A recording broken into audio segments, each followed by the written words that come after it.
En esta mañana, pues yo quiero que continuemos con esa serie de Adviento que la semana pasada iniciamos para este mes de diciembre. Estuvo predicando con ustedes el pastor Melvin Ábrego y él comenzó leyendo acerca de Mateo del capítulo 1, el versículo 1 al versículo 17, acerca de la genealogía de Jesús. Y hoy yo quiero continuar con el texto que queda del capítulo 1 de Mateo, para hablar acerca de Jesús, quien es Dios con nosotros.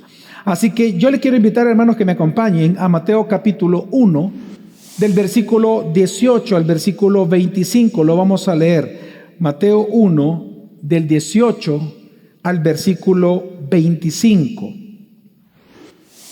Dice así la palabra del Señor. El nacimiento de Jesucristo fue como sigue. Estando su madre María comprometida para casarse con José, antes de que se llevara a cabo el matrimonio, se halló que había concebido por obra del Espíritu Santo. Entonces José, su marido, siendo un hombre justo y no queriendo denunciarla públicamente, quiso abandonarla en secreto.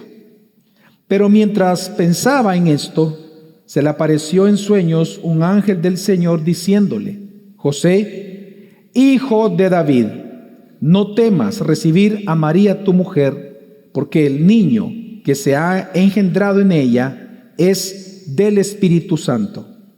Y dará a luz un hijo, y le pondrás por nombre Jesús, porque él salvará a su pueblo de sus pecados. Todo esto sucedió para que se cumpliera lo que el Señor había hablado por medio del profeta diciendo: He aquí, la Virgen concebirá y dará a luz un hijo, y le pondrán por nombre Emmanuel, que traducido significa Dios con nosotros. Cuando José despertó del sueño, hizo como el ángel del Señor le había mandado, y tomó consigo a María como su mujer, y la conservó virgen hasta que dio a luz un hijo, y le puso por nombre Jesús. 730 años antes de Cristo, hermanos, el futuro de Jerusalén realmente estaba pendiendo de un hilo. Resulta que dos naciones, dos reinos, por un lado los sirios y por otro lado el reino de Israel o el reino del norte, se unieron para atacar al reino de Jerusalén, o llamado Judá, el reino del sur. Sin embargo, Dios en su gracia y en su misericordia da una palabra por medio del profeta Isaías al rey de Judá en aquel momento, llamado Acaz, un hombre malvado, un hombre inconverso. Y sin embargo Dios le da la más grande o magnífica promesa que como rey en tiempos de guerra él podía escuchar de parte de Dios. Esto está en Isaías capítulo 7, versículo 14, y Dios le dice: por tanto, el Señor mismo les dará esta señal: una virgen concebirá y dará a luz un hijo, y le pondrá por nombre Emmanuel.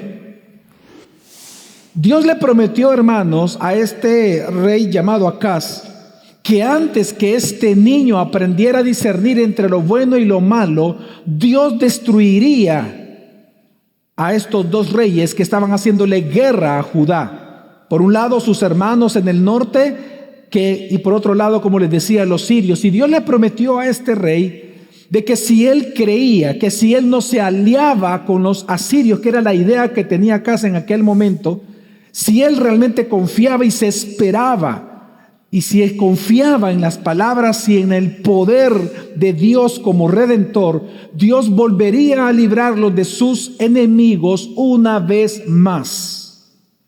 Pero ante esta gran promesa, al cual Dios le está diciendo: no temas, Acaz, no tengas miedo, Acaz. Sé que son enemigos reales, sé que están en peligro de muerte, pero antes de que el niño crezca y discierna, yo te prometo, la señal será ese niño, te prometo que voy a eliminar a tus enemigos. Pero ante esta promesa tan hermosa, tan grandiosa de liberación para el pueblo del Señor, resulta que Acaz rechazó la profecía. Y lo que hizo Acaz fue unirse al rey de Asiria, pensando que su poder político, económico, social lo libraría, y sin embargo, a él no le importó rechazar a Dios, desconfiar de Dios, y se unió a los asirios a pesar de las graves consecuencias que les vino y que más adelante se los comentaré. Pues bien, hermanos, hoy en esta mañana estamos una vez más aquí para escuchar esta profecía de parte de Dios a través de Isaías para el pueblo de Dios. Pero estamos escuchando esta profecía ahora por boca de Mateo, no como una promesa para un rey terco, vacilante y cobarde, sino como una certeza cumplida para nosotros ahora en Cristo Jesús. Hermanos, esta mañana estamos aquí leyendo el capítulo 1 de Mateo para poder nosotros celebrar que en Cristo el Emmanuel no es un concepto, sino que en Cristo el Emmanuel es Dios mismo habitando en y con nosotros por medio de Cristo Jesús, para librarnos no de problemas temporales, no de situaciones adversas temporales, sino de algo mucho mayor y mucho peor para nosotros, para librarnos del pecado y de la muerte como condenación eterna por causa de dichos pecados. Hermanos, hoy estamos aquí esta mañana para celebrar que esta profecía del Emmanuel, de Dios con nosotros, se cumplió en la persona de Cristo Jesús. Hoy, esta mañana, vamos a reflexionar en dos cosas específicamente de este pasaje. Se puede dividir el pasaje claramente en tres partes, pero intencionalmente quiero que veamos dos de ellas específicamente en dos pasajes, en dos partes. Lo primero que quiero que hagamos es recordar que el nacimiento de Emmanuel significó el nacimiento de Jesucristo como Salvador, que ahora habita en nosotros y permanece en nosotros. Y en segundo lugar, lo que eso significa para nosotros, decir, cuál debe ser nuestra respuesta ante la realidad que Jesús es nuestro Emmanuel, Dios con nosotros. Así que en lo que me resta de tiempo, yo tengo un objetivo con el sermón de esta mañana, y es, hermanos, animarlos a que porque Jesús es el Emmanuel, consolémonos solamente en Él. Porque Jesús es el Emmanuel, pongamos nuestra consolación en Jesús. Ahora quiero que veamos en primer lugar, hermanos, el origen de Jesús como Dios con nosotros. Es interesante cómo este texto inicia en el versículo 8. Versículo 18. Dice el versículo 18, el nacimiento de Jesucristo fue como sigue. Y digo que es interesante, hermanos, porque la palabra nacimiento que se está ocupando acá es la palabra Génesis. Intencionalmente, Dios a través de Mateo nos está diciendo que esta narrativa que hemos leído se trata acerca del origen o de los inicios de Jesús como el Cristo. Es decir, que este texto no nos habla solamente del nacimiento de Jesús, sino del origen de Él como Dios con nosotros en sus funciones, como Dios con nosotros. La semana pasada, el pastor Melvin claramente él inició esta serie de Adviento mostrándonos que la intención de Mateo, y ustedes lo recordarán, lo dijo al inicio del sermón, que la intención de Mateo era demostrar que Jesús es el Mesías, Rey prometido por Dios, para librarnos de nuestros pecados, para librarnos de la condenación eterna y para darnos precisamente vida eterna.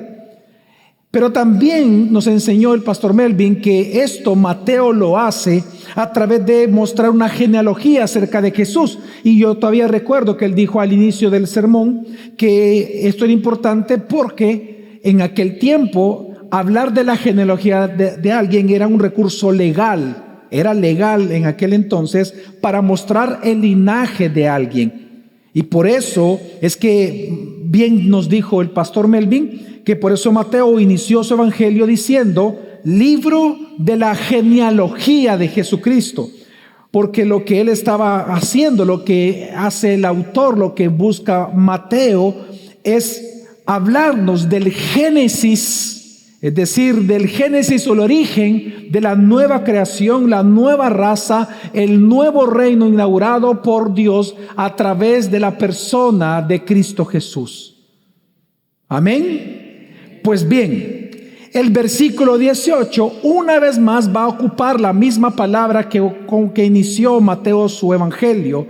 Y él dice, y vuelvo a leerlo, el versículo 18, el nacimiento, el génesis, la encarnación de Jesucristo, de Jesús, el Rey Mesías prometido, fue así. Entonces, este texto, hermanos, que estamos leyendo, no solamente habla del nacimiento, sino que está hablando de la encarnación milagrosa de Dios con nosotros. Pero lo interesante es que esta narrativa, si usted se da cuenta, se nos narra desde los ojos de José. Se nos narra desde los ojos de José. Se nos narra de lo que hizo José. Y por eso José aquí tomó un papel muy importante. Ahora, esto tiene mucho sentido.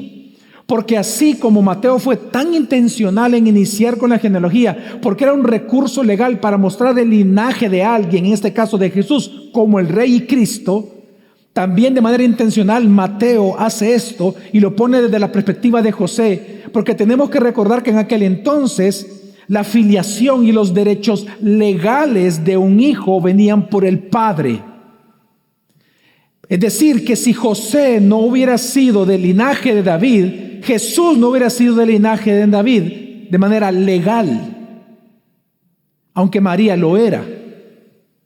Sin embargo, Mateo, para demostrar que no solamente Él es el Rey prometido, sino que Él es el Rey del linaje de David, como una segunda prueba, además de la genealogía, ahora presenta a su padre José, su padre adoptivo José. Ahora, esto también, hermanos, cumple una gran profecía que Dios habló acerca del Mesías que habría de venir. Aquel Mesías como rey que tenía que ser hijo de David. Y por eso en Jeremías 23, capítulo 5 al 6, dice así la palabra del Señor. Dios dice, levantaré a David un renuevo justo, y él reinará, es decir, la descendencia de David reinará como rey y actuará sabiamente y practicará el derecho y la justicia. ¿Dónde, mis amados? En toda la tierra. Ya no solamente sería sobre el pueblo de Dios, Israel, sino que Dios prometió que alguien, un hijo de David, reinaría sobre toda la tierra. Y versículo 6 dice, en sus días Judá será salvada e Israel morará seguro. Es decir, todo el pueblo de Dios, todos los elegidos y escogidos por Dios serán llamados a salvación y el pueblo de Dios morará seguro para siempre. Hermanos, cuando Dios da estas profecías en el Antiguo Testamento, sucedió que, hermanos, de verdad, por más de 1000 generaciones, los israelitas, esperando el cumplimiento de estas profecías, sufrieron, soportaron malos reyes. Resulta que en lugar de nacer el rey que debía de nacer, que ellos estaban esperando, el rey que Dios iba a enviar del linaje de David, en lugar de ver un buen rey, excelentes reyes, la gran mayoría de los reyes, excepto 2, fueron terribles, fueron malvados. Muchos de ellos fueron inconversos y fueron idólatras. Y el pueblo sufrió el reinado de estos hombres mientras esperaban al rey davídico que los liberaría. Pero ahora, hermanos, Dios a través de Mateo anuncia que este rey del linaje de David, pero no de la carne de David, es Jesucristo. Ahora, esto es importante porque los israelitas esperaban que el rey los liberara de Roma. En la mente de los judíos, porque ellos eran esclavos, cuando ellos interpretaban las profecías, ellos pensaban que era un rey político con un gran poder militar que los liberaría en su momento de sus angustiadores, de la esclavitud. Por un lado de los persas lo esperaron, luego pensaron que era de los griegos, luego pensaron de los romanos. Pero hasta el tiempo de Jesús ellos esperaban que los liberara precisamente una liberación política. Sin embargo, la historia de los reyes, hermanos, demostró que la carne humana no podía liberar al pueblo de Dios. La carne humana no puede liberar a nadie. La carne humana no puede liberar al pueblo de Dios de ninguna esclavitud. Se necesitaba un rey distinto. Y por eso Dios no solo envió a un hijo de David, un rey, sino que Dios envió al Emmanuel, es decir, Dios con nosotros. Hermanos, y esto tuvo que impactar muchísimo en aquel entonces al leer a los discípulos esto. Porque ellos, el pueblo judío como pueblo judío, ellos estaban esperando al rey, mas no esperaban al Emmanuel.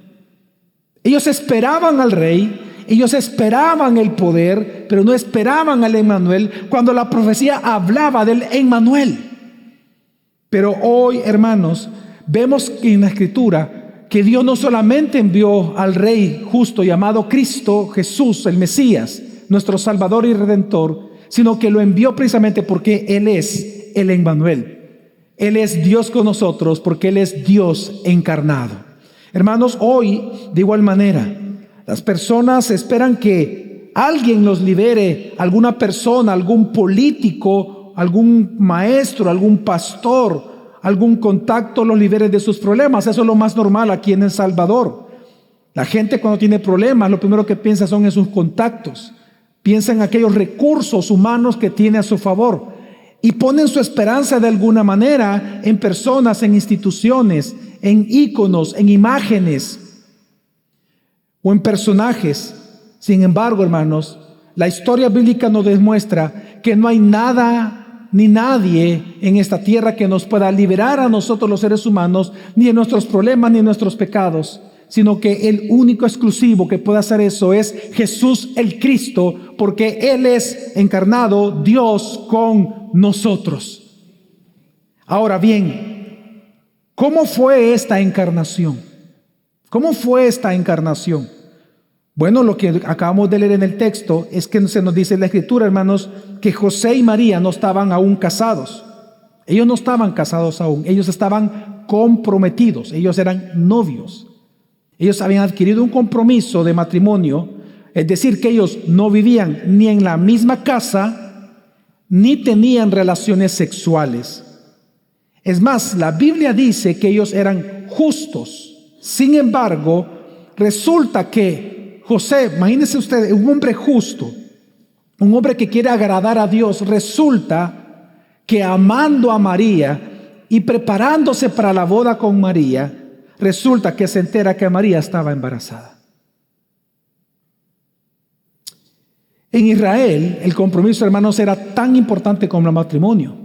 Tanto así que por eso Mateo ocupa una palabra cuando dice que quería separarse de ella. La palabra que ocupa es una palabra que en griego también se ocupa para hablar de divorcio.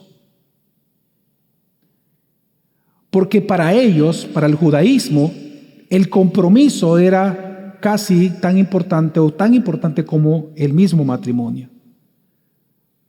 El compromiso era tan vinculante, de hecho, en aquel entonces, que Mateo, y él mismo aclarando que aún no estaba casado, él mismo le llama a José el esposo de María, le llama el esposo, porque el compromiso era tan vinculante como el matrimonio. Y por eso el impacto en José fue tan grande al enterarse de que su amada estaba embarazada, no de él. Él creyó posiblemente que María le fue infiel. Y como él era justo, él no quería dos cosas. Uno, casarse con una mujer ya corrompida, porque él amaba a Dios. Pero también en segundo lugar, amaba tanto a María y era un hombre de tal manera justo, es decir, convertido, creyendo las promesas del antiguo pacto, que él no quiso denunciar a María porque la ley lo obligaba a denunciar. En Deuteronomio 22 se decía que él podía denunciar, no es que lo obligaba, sino que él podía denunciar a su esposa, y lo que implicaba era que muriera apedreada María. Y por lo tanto, él la amaba tanto que él dijo, bueno, yo no quiero que la maten, así que en secreto me voy a separar de ella. Y sabe que eso era bastante noble en este sentido, porque cuando la gente se hubiera dado cuenta que estaba embarazada, así como es la gente de chismosa, hermanos. ¿Sí o no? Eso es casi un deporte aquí en El Salvador, vea, casi un deporte. Pero bueno, ¿qué es lo que la gente hubiera dicho? Imagínense, la mujer embarazada, la prometida de José, está embarazada y José desapareció. ¿Qué es lo que la gente hubiera dicho? Que José la dejó embarazada y, o sea, él de alguna manera, él estaba dispuesto a cargar con esa culpa para proteger a María. Pero qué interesante que Dios lo que hizo fue enviarle un ángel a darle una palabra que le dijo: José, hijo de David, no temas. ¿Saben ustedes, hermanos, cuál es el mandamiento más repetido por la boca de Jesús en los 4 evangelios? No temas. Fue el mandamiento que más salió de la boca de Jesús, registrado en las Sagradas Escrituras, en los 4 evangelios. No temas, manada pequeña. No temas, hijitos míos. No temáis vosotros. No temas, José. ¿Y cómo le llamó Dios? ¿Hijo de quién? ¿Ve usted la conexión, lo que Dios está haciendo? Recuerda el sermón pasado. No temas, José, hijo del gran rey David. No temas recibir a María tu mujer, porque el niño que se ha engendrado en ella es del Espíritu Santo. Mira, el más grande de todos los milagros anunciados así. Y dará a luz un hijo. Y tú le pondrás por nombre Jesús, es decir, tú tienes que ser el padre para él. Y le pondrás Jesús, que significa el Señor salva. ¿Por qué? Porque él salvará a su pueblo de sus pecados. Le está anunciando: el hijo que lleva María es el Mesías y será tu hijo, porque tú eres del linaje de David. Es decir, que el ángel le anuncia que sería una misión para José. Ahora, aquí hay algo bien importante, hermanos, en esta parte. Es bien interesante poder observar de cómo Dios dejó que José luchara con sus dudas y con sus temores antes de Dios revelarle su plan. Porque Dios suele hacer esto con nosotros, amén. Dios suele hacer que a menudo Dios nos suelta nuestras propias pruebas y Dios, Él va a resolver todo. Pero claramente Él nos deja para que nosotros podamos lidiar a través de la palabra de Él, porque José recibió una palabra para que nuestra fe se fortalezca, porque al final de cuentas el justo no vive por la vista, los justos vivimos por la fe, y la fe viene por oír. La santa, la grandiosa, la inmaculada, la inerrante, la eficaz, la infalible, la autoritativa palabra de nuestro Señor. Y qué impresionante que entonces Dios le llama por su linaje hijo de David, para vincular obviamente a este niño que él era el rey. Así que, hermanos, qué privilegio ahora tenía José. Lo que fue una mala noticia para él aparentemente era la más grande noticia. Resulta que este hombre, sin merecerlo, iba a ser el padre, el protector, el proveedor, el que iba a criar al Mesías rey del linaje de David, prometido por Dios desde hace más de 1000 años atrás, antes del nacimiento mismo de José. Qué impresionante. Ahora, ¿cuál era la misión de este Jesús? La misión de Jesús es que Él salvaría al pueblo ¿de qué? ¿De sus dolores de cabeza? ¿Del juanete? ¿De los callos del pie? ¿De qué lo salvaría Jesús?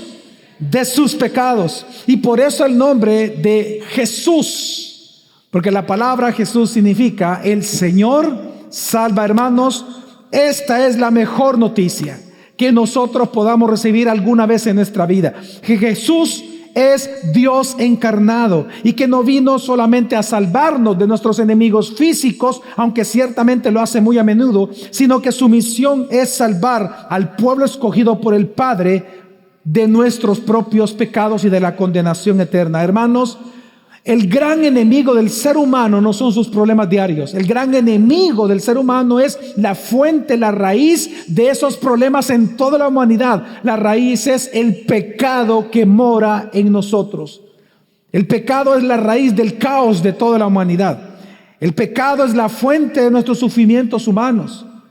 Claro, a vista pública, a vista en flor de piel, a vista humana, la fuente de nuestros problemas pueden ser los accidentes, la violencia de otros, la incomprensión de otros, los problemas financieros, la violencia, las enfermedades, la maldad de los seres humanos. Sin embargo, a raíz de la Escritura, a la luz de los ojos de Dios, el problema del ser humano, tu problema y mi problema, no son los problemas diarios que enfrentamos. El problema real de cada uno de nosotros es el pecado que mora en nosotros. Nosotros pecamos porque nacemos siendo pecadores, y no es que nacemos siendo buenos, y cuando pecamos por primera vez nos volvemos pecadores. No es así como enseña la Escritura. Nosotros pecamos porque nacemos muertos en nuestros delitos y pecados por el pecado original que se nos adjudica a nosotros, se nos imputa por el pecado cometido Adán en el Edén.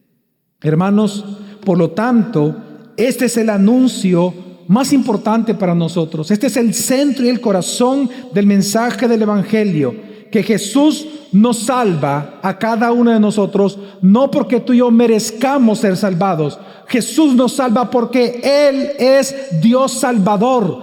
Esa es su naturaleza. Él es Dios Salvador para nosotros. Él encarnó, la segunda persona de la Trinidad, el Hijo encarna para ser nuestro Salvador, porque Él es el Salvador.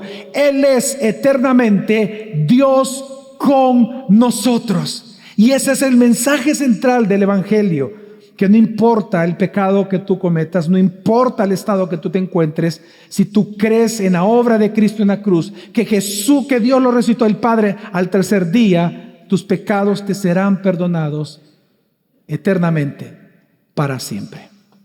Amén.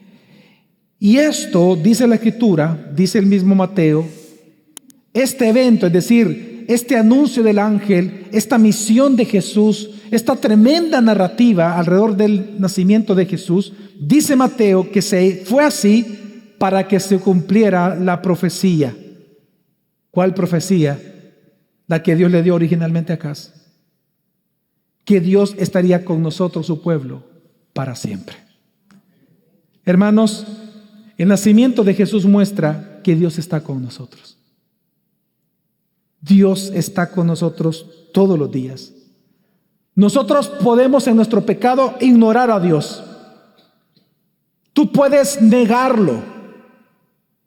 Es más, tú pudieras maldecir a Dios, pero aún con todo tu odio a Dios, tú no puedes huir de su presencia. Tú no puedes huir de su condenación ni de su ira, oh pecador. Porque aún en el propio infierno, lo que la gente va a sufrir va a ser la presencia de Dios, no en toda su bondad, no en toda su gracia, sino en toda su justicia e ira santa, santa, santa de nuestro Señor. Nadie puede huir de Dios, porque querramos o no querramos, lo creamos o no lo creamos, lo pidamos o no lo pidamos. Jesús ya es Dios con nosotros. No es algo que tú quieras. No lo es porque tú lo pediste. Desde la eternidad Él ya estaba preparado para hacer eso.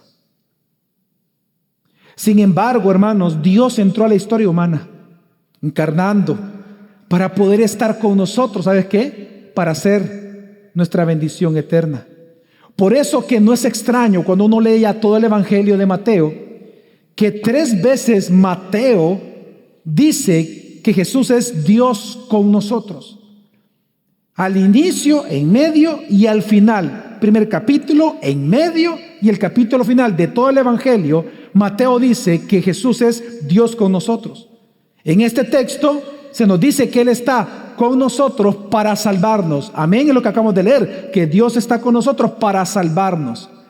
Pero luego en el capítulo 18, versículo 20, dice que Él es Dios con nosotros para santificarnos, para edificarnos. Esto es el texto donde dice: donde dos o más estén reunidos en mi nombre, yo estaré con ellos. Para santificar, para edificar a los ya convertidos. Pero al final del Evangelio, Mateo 28, versículo 19 al 20, se nos muestra que Él es Dios con nosotros para que nosotros podamos cumplir nuestro propósito de hacer discípulos de Cristo y preservar el linaje de Dios. Es donde Él dice: yo estaré con vosotros todos los días hasta el fin del mundo. Hermanos, qué consuelo más grande es saber que Dios está con nosotros. Qué alivio más grande. Porque si nos ponemos a pensar, hermanos, qué miserable es aquel en quien Dios no está con él. Qué miserable. La Biblia dice de que nosotros sin Dios somos ciegos, pobres, desnudos y desventurados. Cuán miserable es el hombre sin Dios. Cuán miserable es el hombre que podemos en esta vida nosotros reírnos, podemos tener muchas cosas, podemos trabajar, podemos crecer, podemos tener amigos. Sin embargo, cada día nos hundimos más en la miseria y en las tinieblas en las cuales nosotros mismos nacemos. Cuán terrible es vivir sin Dios. Sin embargo, qué gran noticia es saber que el Dios creador, el Dios soberano, el Dios que es amor, ese Dios está con nosotros. Qué consuelo más grande. Qué consuelo. Hermanos, ya sea en la salud o en la enfermedad, ya sea en la tristeza o la alegría, ya sea en la escasez o en la abundancia, Él está con nosotros. Dios, hermanos, nunca te va a abandonar. Dios nunca te va a dejar. Aún en tus tiempos de obediencia, como en tus momentos de desobediencia, aún en los tiempos de pureza, como en tus momentos de impureza por el pecado, aún en tus tiempos de grandes éxitos o de grandes fracasos, hermanos, Dios estará contigo. Esa es la promesa de Dios, que Dios estará contigo hasta la glorificación de tu alma por toda la eternidad. Hermanos, Jesús como el Emmanuel, que es lo que celebramos nosotros aquí, Él representa la garantía de que Dios es fiel al nuevo pacto y por lo tanto, hermanos, Él es nuestro consuelo, Él es nuestra fortaleza y Él es nuestra esperanza para cada día. Ahora, ¿cuál debe de ser nuestra respuesta ante Jesús, ante esta verdad de que Jesús, Él es Dios con nosotros? Pregunto esto porque ¿cuál fue la respuesta de José?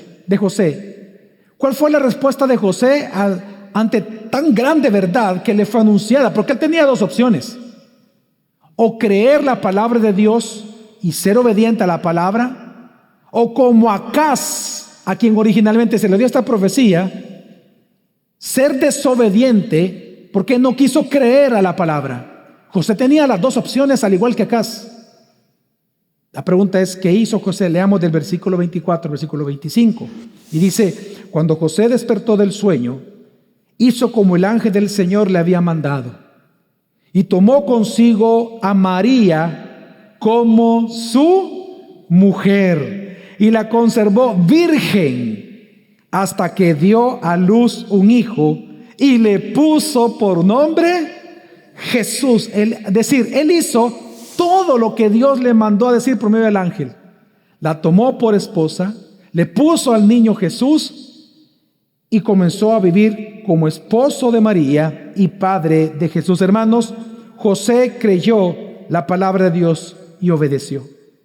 Hermanos, y es que la profecía que Dios le dio en sueño a José, hermanos, es una profecía muy, pero muy importante. Porque el principio o la verdad detrás de esta profecía que Dios le dio en contexto al rey de Acaz en aquel entonces, el principio de verdad detrás de ella es que Dios siempre le está con su pueblo. Sea que les guste o no les guste, sea que lo quieran o no lo quieran, Dios siempre está con su pueblo. Y Él está con su pueblo ya sea para bendecirlos a quienes creen en Él y su palabra, o para maldición de ellos a los que rechacen su palabra. Pero Dios siempre está con ellos.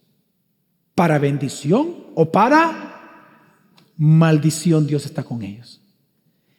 Y esto es lo que sucedió precisamente esto último con Acaz. Resulta que, aunque Acaz no creyó, porque uno cuando lee Isaías capítulo 7, uno se da cuenta que Dios le comienza a dar la promesa. Primero lo que le dice es la promesa. Y Acaz no cree. O sea, la promesa de que iba a liberarlo de sus enemigos, de estos dos reinos enemigos. Pero Acaz no le cree al Señor. Entonces viene Dios y le dice: pídeme una señal. Pídeme la señal más misteriosa. Y este es por eso la encarnación es el milagro más grande en toda la escritura, porque Dios le dice en contexto a Acaz, Dios le dice, hablando del Emmanuel, que iba a encarnar Dios, Dios le dice: pídeme una señal, la más profunda que el Seol y más alto que el cielo. Pídeme, es decir, en otras palabras, la señal más imposible que te ocurra, que yo te la voy a dar. Y Acaz en su soberbia, en una falsa humildad, dice: no, Dios, ¿cómo yo te voy a pedir a ti que me des una señal si tú eres Dios, yo no? Y es como que si yo le dijera: Acaz, yo te estoy pidiendo que me la pidas. No, yo cómo lo voy a hacer, Señor. Él desobedeció porque era un hombre orgulloso. Y es en ese contexto cuando Acaz le dice: no quiero tu ayuda, yo me voy a aliar con los asirios, yo no quiero tu ayuda. En ese contexto es que Dios dice: bueno, Acaz, quieras o no quieras, es como que si Dios así lo dijera, quieras o no quieras, me lo pidas o no me lo pidas, porque no me lo estás pidiendo, yo te voy a dar la señal, aunque no me la pidas. La señal es que yo siempre voy a estar con mi pueblo. Siempre. Ya sea para bendición de que los crean o para maldición, como vendrá sobre tu vida para los que no creen. Pero yo siempre estaré con ustedes.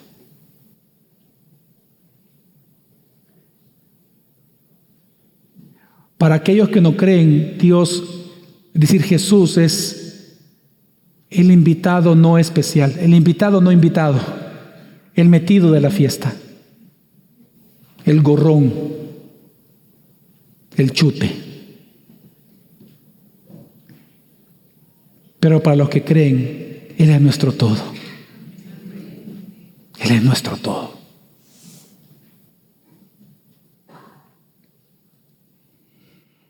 Y esto fue lo que sucedió a Acaz, que Dios lo maldijo. Resulta que él, como rey, él confió en Asiria. De hecho, él confió en el poder político que tenía Asiria. Él confió en el poder económico que tenía Asiria. Él confió en el poder militar que tenía Asiria. Y él confió en el poder social que tenía Asiria, porque era la nación más temida en aquel entonces. Sin embargo, confiar y pactar con el rey de Asiria le costó un alto precio de manera social, de manera política, y un alto costo de manera espiritual. Por un lado, a nivel político, a nivel económico, resulta que, como Dios se lo advirtió, Asiria, cuando hizo un pacto con él, le dijo: ok, yo te voy a ayudar, te voy a proteger de estos dos pequeños reinos. Y comenzó a luchar, y Asiria los venció en distintas ocasiones. Pero el precio que el rey de Asiria le cobró a Acaz por esto es que le tenía que entregar todos los tesoros del templo de Jerusalén y todos los tesoros del palacio, es decir, los bienes consagrados a Dios. Y el tonto rey Acaz se los entrega. Y en ese instante Asiria viene a tener control total de toda Judá. Pero por otro lado, esta decisión también llevó a un profundo estado de decadencia espiritual de Judá.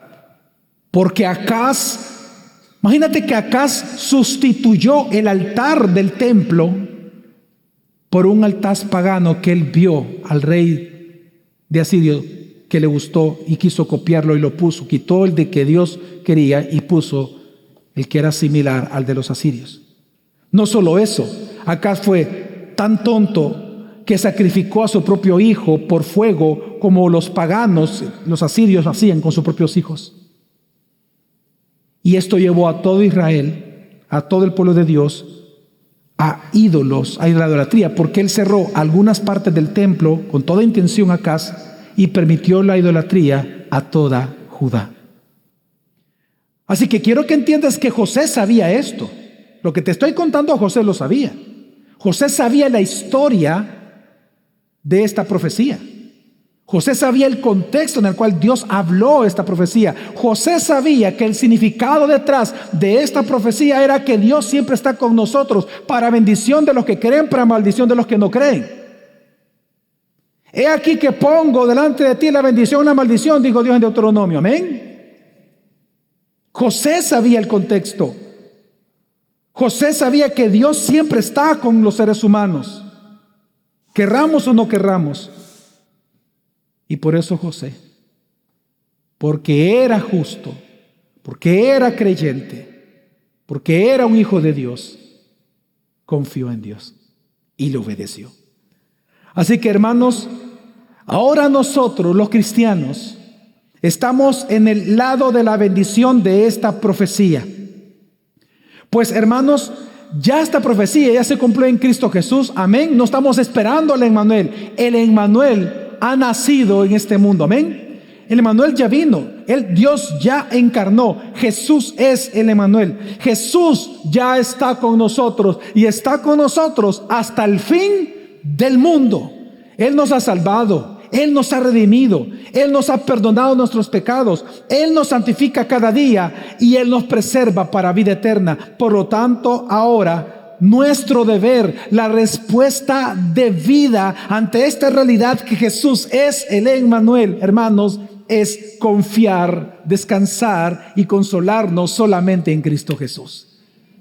Hermanos, digo esto porque lo digo de verdad. No todos hacen esto realmente en estas fechas. Algunos, por ejemplo, celebran la Navidad ignorando el mensaje que predicamos en Navidad. Es decir, muchos celebran en esta época la Navidad, pero no su mensaje. Celebran, por ejemplo, el amor, la paz. Cuando usted ve todas las películas navideñas, todas son películas que celebran el amor entre personas, la paz, pero lo celebran sin el sacrificio de Cristo. Celebran los regalos debajo de un árbol, pero no celebran el regalo de Dios para nuestras vidas llamado Cristo Jesús. Y aunque muchos reciben el testimonio de Cristo en esta época, al igual que Acaz, muchos han decidido ignorar el mensaje a un alto precio, perpetuando su propia condenación con la cual han nacido.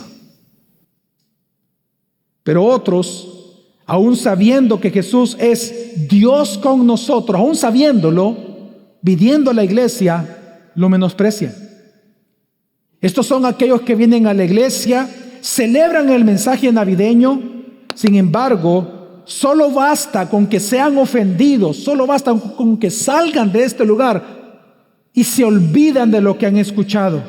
Si se sienten ofendidos, toman venganza, menosprecian, chismean, se enojan, toman venganza de varias formas. O son aquellos que, yéndose de la iglesia, en lugar de celebrar el amor santificado en Cristo, celebran un amor lujurioso en estas fechas. Viven la tradición navideña cristiana, viven la historia de la Navidad cristiana, pero no el llamado a confiar en Dios que está con nosotros y que debemos de vivir solamente para Él. Pero, hermanos, la gran noticia es que Dios está con nosotros y su Espíritu Santo está en ti y en mí. Dios está con nosotros. Y Dios está con nosotros para salvarnos. Sí, nos ha salvado, pero también para santificarnos. Para que cuando tú tengas el deseo de descarriarte, el mismo Espíritu Santo te trae una vez más a Cristo. Porque te da testimonio de que Él es Dios, que Él es el Mesías, que Él es el Rey, que Él es el Emmanuel. Dios está con nosotros. Dios está con nosotros para preservarnos, para sostenernos, para llevarnos de la mano en nuestro peregrinaje a nuestra ciudad celestial. Hermanos, por lo tanto, ¿qué celebramos en Navidad? En Navidad nosotros celebramos la verdad que Jesús es Dios con nosotros en la carne. Dios vino en la carne. En la segunda persona vino en la carne. Celebramos que por venir en la carne, Él murió en la cruz, resucitó al tercer día, ascendió al cielo, está a la derecha del Padre, y Él ha enviado a su Espíritu Santo para que more con nosotros. Celebramos en Navidad que aunque hayan días de temor, que aunque hayan días de dudas en tu corazón, que aunque habrán y han habido días de desconsuelo, de angustia, de dolor, de sufrimiento, de inquietud,